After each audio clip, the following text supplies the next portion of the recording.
నీ క్రియలను, నీ కష్టమును, నీ సహనమును నేను ఎరుగుదును. ప్రకటన 2వ అధ్యాయము 2వ వచనము. నీ క్రియలను, నీ కష్టమును, నీ సహనమును దేవుడు చూస్తున్నాడు. క్రియలను బట్టి దేవుడు తీర్పు తీర్చును. క్రియలు లేని విశ్వాసము, విశ్వాసము లేని క్రియలు మృతము.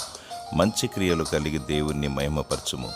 నీ కష్టమును, నీ శ్రమను దేవుడు చూస్తున్నాడు. న్యాయపరమైన శ్రమలు, కష్టాలు దేవుడు గమనించి బహుమానము, ప్రతిఫలమును దయచేయను. నీ దేవుడు నమ్మదగినవాడు. నీ సహనమును, ఓర్పును దేవుడు చూస్తున్నాడు.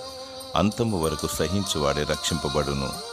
నీ ఓర్పు వలన విజయమును సాధించగలవు. నీకున్న విశ్వాసాన్ని గట్టిగా పట్టుకొని దేవునికి నమ్మకముగా జీవించు. దేవుడు నీకు విజయమును దయచేసి నిన్ను దీవించునుగాక. ఆమేన్.